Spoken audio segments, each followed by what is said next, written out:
Taylor, I promise I'm going to work on not saying fuck too many times. I promise. I'll work on it. It's hard to shake. I hear you, bro. Welcome back to Un-Woken, Guns, Opposition, and Profanity. We have a very special guest here today. He goes by Sloppy Joe D. Nasty. That's my name. He likes to twist his eyebrows, go on long walks on the beach and to the fridge. All of them. Don't know which one I like the most either. And sometimes he twists his caissons all by himself. Talent.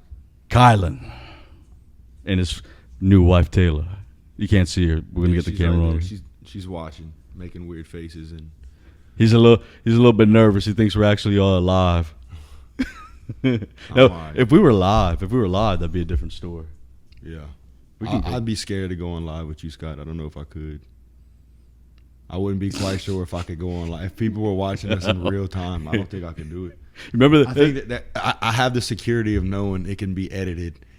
You know what I'm saying? I couldn't go real time with you, Scott. It's like that Super Bowl whenever 0% chance I'm going live with you. You remember that Super Bowl where we told people we were actually at the damn Super Bowl, and whenever they call our phones, with Mom and Big D and all them would start screaming, going crazy on the phone. I remember that. It was it was the Steelers Cardinals and the Steelers. Steelers and Cardinals. And then after the Steelers, when I streaked streaked down the neighborhood road. we were like in middle school. We were like, dude, we had to be 12 or 13.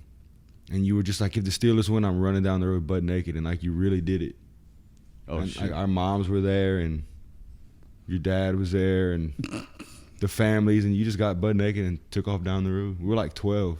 Well, I should have charged for that. It didn't surprise me. Should have charged for it. I think the funniest. You got a hairy butt, dude. You have a hairy butt, dude. I'm just hairy, man. I'm hairy in general. Yeah, you are. I really am. You are. I mean, it's the Italian. You know, Jeffrey was very hairy. He just shaved. Yeah. Jeffrey was dark, man. That could have been an Olympic swimmer if he wanted to. Yeah. With the aerodynamics of I wonder if he ever did laps in that pool while he was tanning. Yeah, probably so. Jeffrey, that's why he shaved, so he could be more aerodynamic. I need to tell y'all about Scott's dad for a quick second. This man used to smoke a pack of cigarettes every day and then run 10 straight miles and then go home and like just drink a 6-pack of beer every day. You got a tall boy of Old Milwaukee. You know, what he'd do is he'd buy 4 cases of beer, Tecate, Heineken, Old Milwaukee Best, and Old Milwaukee. You had to have the blue can and the red can. And then Schlitz. He'd buy 5 cases at a time. Said, you know why? Because I don't need to go to that fucking store again. Yeah. He wasn't trying to waste gas, man. He's not stupid. Hey, not during the He summer. knew that the gas prices were about to raise, you know? Dude, that's the biggest difference in that car, yeah. Yeah. $60 to fill up. Oh, yeah, that's bad. Compared to that Lexus that was $32. Well, I mean, you're driving an old school Caddy. What year is that thing? 99. A 99 Caddy. Just made over 100,000 miles. Oh, yeah. It don't surprise me that it takes that much at all. Oh, see, I drive slow as shit. Yeah. Cruising. You always did. 2 hands, safe as it gets. Not 2 hands anymore. You drive 1 hand now? Yeah. You came up in the world. What's that? You came up in the world. And I have my seat back. You used to like 10 to 2 and like seat up, seatbelt on. I tell you what, we didn't get anywhere quick, but you got me everywhere safe. We got there. Everywhere you went, we was getting there safe. Shit, dude, I don't know. But hey, look, I was driving down Bonan, I think 2 years ago, in a Marshall. You know how whenever you're about to get to the light, you can take a left into that little neighborhood by the apartments? Where on Bonan? Like if you're coming all the way down Bonan, like you're going towards Pinhook in this back road. Yeah, yeah. There was a Marshall behind me, and I noticed he pulled off to the side. Well, it was 45. I was going 40. And it was 6:30 in the morning, man. I mean, I'm going to school. He pulled over, ran my plates. I asked my buddy who's a cop, I said, why'd he do that? He goes, were you going slow? I said, yeah, it was early. He goes, that's why. I said, so you mean to tell me I should go 10 miles over? He goes, that's your best bet. I said, fuck that, dude. I pay $75 a month for full coverage on my insurance. I said, I ain't messing around with that, partner. That's all you pay? Yeah, that's it. Why is that all you pay? No wrecks that were my fault. No tickets. I told y'all. Knock on wood. I told y'all he was a safe driver. Knock on wood. My insurance just went down tremendously. It's like $100 a month, and that's like going down. Oh, I mean, that's pretty good though. Yeah, it's not bad. That's why I hear you with 75. That's pretty ridiculous. What hell? What year's your truck now? 2019. Oh, you got the heated seats too and everything. Oh, No heated seats. oh, hold up. Speaking of there's the kicker. The kicker's about to show up. Make some damn noise. But yeah, no heated seats, man. Nice truck though, man. 2019 Ram Classic. You cruise. I'm cruising, dog. Got some Oh, how was that driving the Hellcat? Taylor, how Awesome. fast did he go in the Hellcat? dude. So for the people watching, me, The the Scat Pack, yeah. Nate's car. Me and my wife just got married like a month ago. A little over a month. And the car we left in was a Scat Pack. And we lived right off, the wedding was right off this road, Highway 90. And for those who don't know, Highway 90 is like a highway, you can get it. And I got it. So like less than 30 seconds after we left our wedding, I was booking it on the highway, getting fussed at. It was the funniest crap. How fast did you go in that? I hit like, as soon as I hit 100, she like freaked out. I had to let off. That thing hits 100 so quick though, it's ridiculous. You know what I'm saying? Dude, the first time we did that, first time I went in a car that was going over 100, it was in Kicker's dad's car that he just pulled in. The back of the license plate, it says Kia. It's called the Kia, the little Cobra. He went 120 down Verrod. Who did? Kicker's dad. Oh yeah, that's sketchy. Dude, we're going to see Especially on Big Verrod. Black at the mall. I remember when he came to the mall. Yeah. Big Black, man. But remember that show, Robin Big? Robin Big. That's like one of my favorite shows of all time, literally. Oh, wait. That's Kicker knocking on the damn door. Did you hear a knock? Go get it, babe. It's all you. Oh, please, Taylor. Thank you, ma'am. Your butt looks good.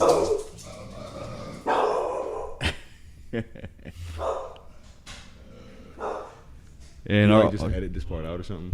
oh, no, we ain't got to. I mean, we'll keep some of it. Just leave it. Trev. Hey, What's up, dog? thought you had to get the sound ready.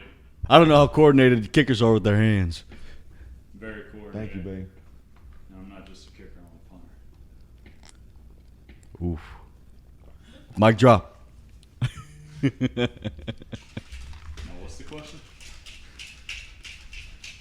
Did you ask a question? I don't know what he's talking about, Scott. I don't know. He makes me nervous whenever he just stands there. He's just like standing there looking. I don't know what's going on right now. that. And it's red. It's red. Now you're looking like Apollo. Oh, you talking about this boner, the dog Yeah, boner, yeah. the little red rocket? Dude, I have to tell him to put that thing up. Save that thing, What Apollo. did you say? I don't know, man. He just looks like he looks disappointed, like he needs to do his thing. I just don't want to get him. I don't want to cut his balls off, dude. I was pissed off whenever I found out what circumcision was. I was mad, Like man. for a dog? No, for us. Yeah, I was mad. I said, "Hey, I thought my body, my choice. yeah. What the hell's up with that? They cut that thing off before you even Yeah, knew who you just were, snipped man. my pecker. What the hell? You couldn't even say a word yet, and they cut it. Yeah, no, dude. What's It's funny about it? Before they snipped it, you probably had an extra 6 inches. That's true. that'd be bad. That's why they cut it, because they're afraid Taylor earmuffs. Like 12-inch dongs are going to be walking around, so they got to control the population. How is that gonna do? How is that gonna do anything to control the population? Hey, man. How is that gonna do anything to control the population? Well, tell me. That's So good. because you have a 12-inch dong means that you can control the population. What are you gonna do? Use it as a jackhammer and hit No, people it's over the head? because you don't have one. That's how they control you. I can't follow this logic. Not much. And I took a logic class. Did you? Yeah, I got an A in You it. learn. Modus ponens. If not A, then B. If B, then A. That was in logic? Yeah. Like proofs. Yeah. So what's the question?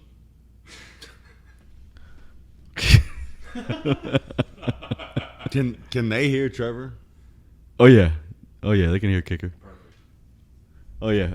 I'm gonna get a third mic eventually. But yeah, we did this at Trevor's house the first few times, and he said, "Watch, Scott, I got a bunch of useless shit that I just buy, that's perfect for this." Dude pulls out like a little mic with one of the lightings connected to it that you'd see on the news anchor's desk to light your face, and a cell phone stand holder on it right there too. I said, Trev, why'd you get that? He goes, Scott, I don't know why I get half the shit that I have in this apartment. It just does the Christmas tree up. Nice. It's a great decor piece. Great decor piece. So the question I wanted to ask you is, when you go get a painting of a mural of me wrestling a bear in front of y'all apartment, and then me wearing the bear's coat in y'all room? Him or me? You. What do you want me to have? A big mural of me wrestling a bear whenever you walk into your apartment. Have you ever seen like Pinterest? You know what Pinterest is? Yeah. Them girls that decorate everything. My wife like watches that, and like our apartment looks like Pinterest. It looks like Pinterest. Like she decorate, like every wall has like pictures, and there's like, but not one of me wrestling a bear. Like when you walk into the bathroom, like on the Something. bathroom counter, it says like this pretty picture says wash, brush teeth, and you walk into the room and there's like scripture, and there's like this big sign that says like home. It says just let's stay home, and you walk out into the living room and there's like pictures of me and her and like wedding stuff and like me and you forever, and then there's like more scriptures, and then there's this big thing that says keys with hooks on it. Like, yeah, it's like that commercial that they do nowadays. They're like, we can't stop you from becoming your parents. Do we need a sign that says no cursing in this house? Do we need a sign? And they're shaking their head. Yeah. See, that's pretty sick though, because if it was up to us guys, I know for me and Scott, in the living room there would just be like a bean. Yeah. No, I wouldn't say that. Not much else. I wouldn't say that. And a beanbag's really stretching. You gotta have, if you're gonna have a nice living room, you have to have a good solid couch foundation to start off the living room. The couch is it don't have to be brand new. You can get it on Facebook. You have to have a good couch. Dude, when Taylor used to come, I lived in Youngsville, that house, living by myself, dude. And I had like a couch and a TV in the living room, and I was like, it. You know what I'm saying? My room just had a bed. I had nothing on the wall anywhere. I had nothing, and I literally had a couch and then this big chair recline, like this huge chair, really comfortable that I recline, just and a TV, and that's it, dude. Like I get home, and I was either on the chair watching TV or I was sleeping. I had nothing else in that house. That was like, so the way I moved into the fraternity house, I literally called Kylan, and I said, "Hey, you busy?" He said, "Can we use your truck?" He goes, "Yeah, for what?" I said, "I'm moving into the fraternity house." And he goes, "When you decide that?" I said, "About 10 minutes ago." So we loaded up all the shit that we could. Then we stopped at Academy. I said, "You know what? If I'm going to live at a fraternity house, I need to get some golf clubs." So we have tee off Tuesday. And I wrote my number down on the balls. And I hit them at, towards Sorority Road. Not trying to hit the houses. My swing didn't get much better. I made it in the garden a few times. I let the girls know. I said, "Look, if you find it, I'm living at the KA house. Just bring it back to me." Did they ever bring it back to you? Twice, actually. You got some return? Two of them. Out of probably like 50. Yeah, you moving into that house was like a horrible idea. Dude, it was a terrible. Gross. Just like it was condemned. The house was so nasty, and there's like no supervision, and you're in college, and dude, y'all just cut up like that was such a bad idea. Didn't have any locking doors. I should not have helped you do that. The first weekend that I moved into that house, I'm sitting there. I was bartending downtown. I'd get home late. Well, it's around like 11 o'clock in the morning, and I hear my door start jiggling. I'm like, all right, well, one of these clowns is probably trying to come see if I'm up. Well, open the door, nobody's there. So the other three rooms, they were open. So I go check each and every room. Then I get to the last room on the right, where we got all the furniture from. I can't see anybody. Then I look a little bit more into the closet.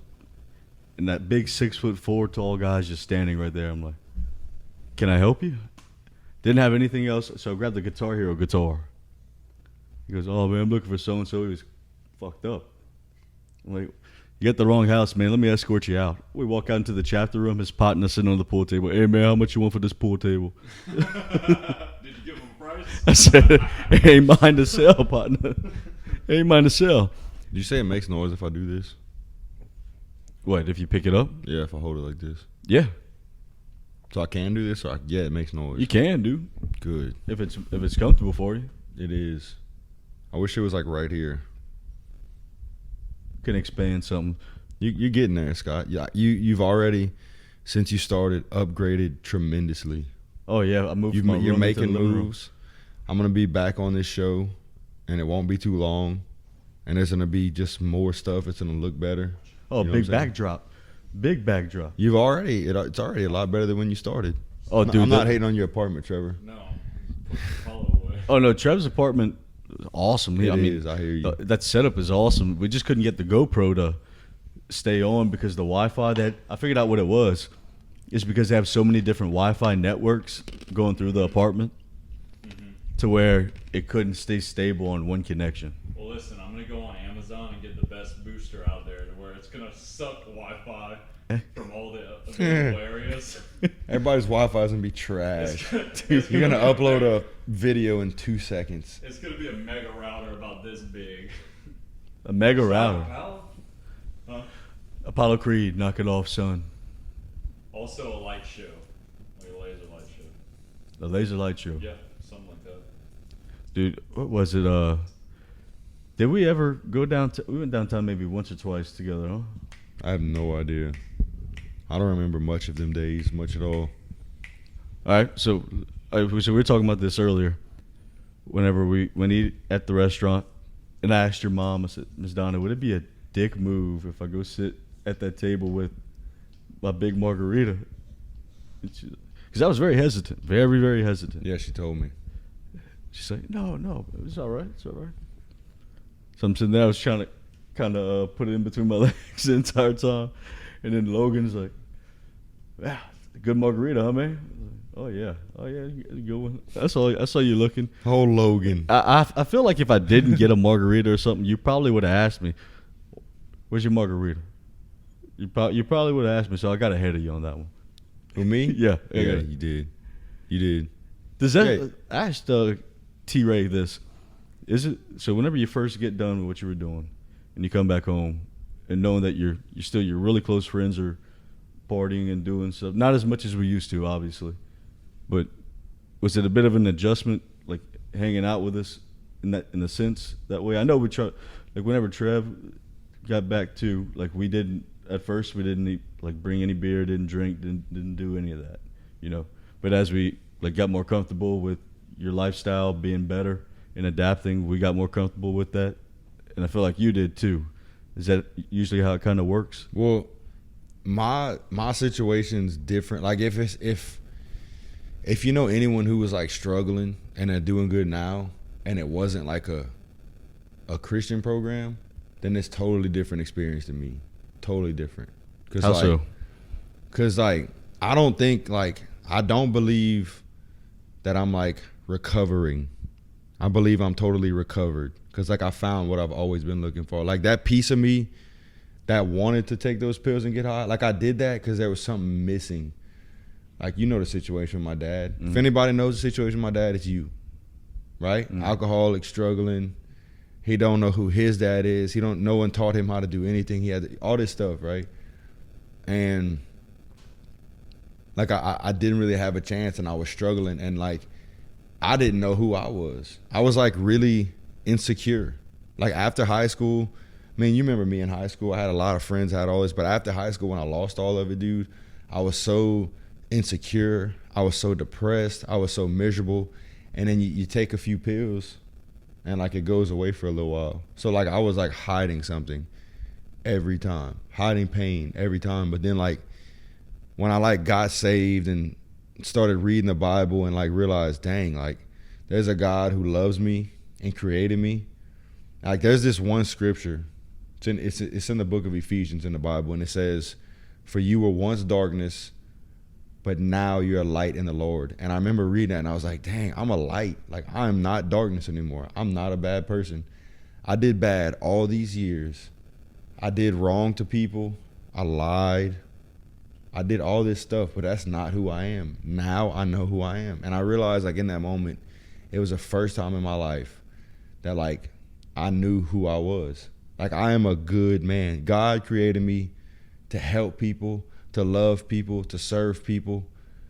And then I realized that when I do that, it makes me feel better than any drug could ever make me feel. So it's a win-win. So that opening within you, whenever, so it hits you. How long did it take to hit you while you were out there? Well, dude, I know how strict it was. 'Cause I remember you telling me how strict they were. Yeah, I had no phone. By the way, this place is called Teen Challenge. So if you know someone struggling, you need somewhere for them to go. You have no answers. We can actually put down the number and a link to their website. You can under the video. Do it. We'll put that underneath the video after we upload it to. And if you need to put my number, put it. I'm not gonna put it on YouTube, but what I can do is I'll put my email down underneath it. That's a good idea. If you're watching this and thank you for protecting me. You kind of feel, yeah. He's protecting me from some of y'all. Yeah. He's protecting me. And you need somebody to talk to. My boy. That's the guy to go to. So I'll put my email underneath, or you can always message us. Yeah, on reach the, out to Scott. He'll get to me. We'll figure it out. But man, when you've been doing bad for so long, it's like you've literally rewired your brain to think a different way. When you've been putting like all these chemicals in your brain every day, your brain gets wired to where only when you have that is when you're happy. That's why they call it withdrawals. Like, somebody's a drug addict for so long, he stops taking drugs, he gets sick. You know what I'm saying? He doesn't only get physically sick, he gets mentally sick. So like someone who's an addict who all of a sudden doesn't have the drug, they're very like they feel physically horrible, but their brain goes into like this extreme depression because their body doesn't have what it needs for like dopamine for them to be happy. You feel me? So like we learned about that first time you were at Townsend, and we went to that little meeting with you. Yeah, just context on that. I went to like 5 rehabs or something, and I even joined the military just to try to figure this thing out. None of it worked. I thought I was really just a loser, and it was when I like went to a Christian program and like got saved, and that's when I realized I had found what I always been looking for. But anyway, yeah, so that's the thing. Like, it took me, my brain was so rewired. Through my first 2 or 3 months in there, I was like starting fights, and it's like I wanted to be good so bad. Like, I'd read the Bible and I was like, wow, like life is about like loving people. Like, you're supposed to love your neighbor. Now, whenever you were having the withdrawals, don't they give you like Suboxone? No, not this one. So Suboxone is what I got at the program you came to me with. The one that Townsend gave you. Yeah, so Suboxone is like, when they give you Suboxone, you never go through it. So like how I told you, so like when you don't have the drug you've always had, your brain goes into like you start withdrawing. Mm-hmm. Your physical body and your mental. Suboxone avoids that. Suboxone tells your brain every day that you still have it. Oh, so it's like not even helping. This is just like counterproductive. No, because look, I just want to share my experience. Like, I was on Suboxone before, and the 2 or 3 months I was on it, I did great. I was sober. I was 18 years old. 18 years old, had already been through the ringer, and I was sober for a few months, doing great. One day my mom calls me. She's like, Kylan, I hate to say this, but I can't afford the $300 script. Like, it's $300 a month for your script. I think I didn't have insurance or something. I don't remember. And I was like, well, I sure don't have it. And so we called my counselor from that place, and she was just like, well, just try to get off of it. That's great advice. Huh? That's great advice. Oh, just great. Just try to get off of it. Dude, with the first day I didn't have it, I got so sick. I started withdrawing. I remember being so miserable and depressed. I was like, man, I'm trying to do better. Like, I want to be sober so bad, and I just did these months, and I did all these meetings and all this, and I can't afford a $300 script. Not even me, my mom. You know what I'm saying? Couldn't afford it. And now I'm just sick again. I got so sick that I would have done anything to get out of it. I went and get pills. That was the only thing that stopped me from being sick. Next thing I know, I'm right back to where I started. Wasted all them months, all that time. Back to square one. Square one. I find this, a lot of people that you talk to that go through the rehab programs that are from Louisiana, I mean, that we know, they all say the same thing, that you have to get out of here if you're actually going to succeed with a rehab program. Because Louisiana is just too, lenient in a sense. I mean, we're the biggest party, and all right, that's another thing I want to ask you. So, whenever you make that commitment to completely being sober with everything, like, was it your first Mardi Gras? Was it hard? It all depends on who you surround yourself with and who you're with. So, I got home. I had been home. Keep in mind, I was in this program 20 months. I was 14 months as a student, and then I stayed there 6 months as staff. And like 90% of people there say you shouldn't go back home, and most people shouldn't. Like, my biggest thing was, like, my mom's here. Both of her parents passed away not too long ago, and she doesn't really have anyone. And I wanted to come back. I wanted to redeem myself in this town so bad. I prayed for it literally for the entire 20 months. And I spent 20 months preparing myself and trying to become the most godly man I possibly could to be able to face coming back here. Because like you said earlier, a lot of our friends are still doing the same thing. Some of them are doing way worse than when I left. And it's just like people party in South Louisiana. People party down culture, here. I mean. This is the party capital. You know what I'm saying?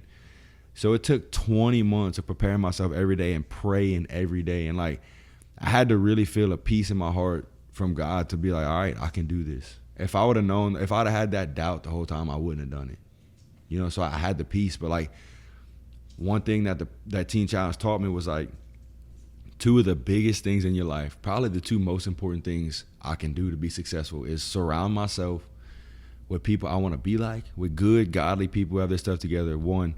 And two, stay in the Word, right? Like, read your Bible, pray, stay involved with the church, stay involved with people. And I'm not talking about church on Sunday. You know what I'm saying? I'm talking about people who like live for the Lord, who serve on Monday and Tuesday and do a small group on Thursday and go feed homeless people, people who do good just because they love it, right?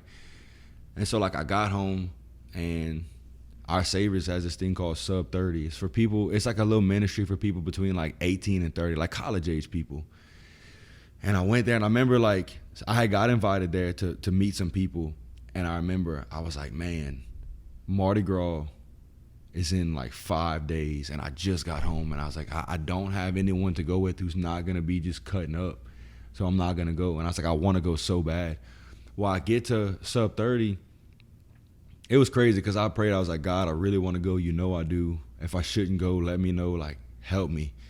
Literally not even an hour. Now I think about it, it wasn't even an hour. This guy, CJ was at with the Texas A&M CJ, shirt. Yeah. CJ is the children's pastor at the Midtown Our Savior Church. He was like, hey, I had told him, I was like, listen, I need to be around people like you. I need friends. I just got back home. This is my story. What do I need to do?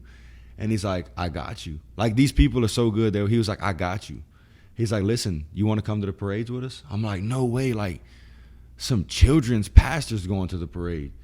And I went, and then Joseph Aranza, he's the children's pastor at the Lafayette Our Savior Church. You know him. At the time, it was this guy, Renee. He was the children's pastor at the Broussard camp. I went to the parade with them, and we had so much fun. And like, the craziest thing was like, before Teen Challenge, like, I thought most Christians were like overly spiritual and weird. Like, very weird. Like, if you do that, you're going to hell. But like, these dudes, like, we could sit down and talk about football and shoes.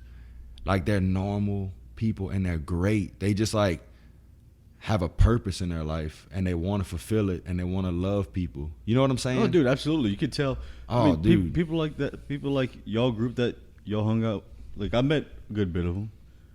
I mean, let's be honest. Me and him still party and all that. I mean, look, that's how we do things. Look, I'll be the first one to tell you, I'm not the best Catholic. I'll be the first one to tell you, I'm not the best Christian. But the way that I go about things, so first thing I do when I wake up in the morning, like, say you're thirsty or something like that. I think I really look at it like the small things. So say I'm thirsty when I wake up. I know I can't take a sip of that water until I say my prayers, because that man was on the cross for me without water for that long. So if I take a sip of that water bottle before I say my prayers, that's selfish. Then when I get home in the middle of the day, say my prayers again, then say my prayers before bed. If it turns midnight, I'm still not sleeping, get up out of bed, restart saying them. I think my way that I look at it is, I think that whenever we die, we go up there and we get asked one question: do you believe that you were a good person?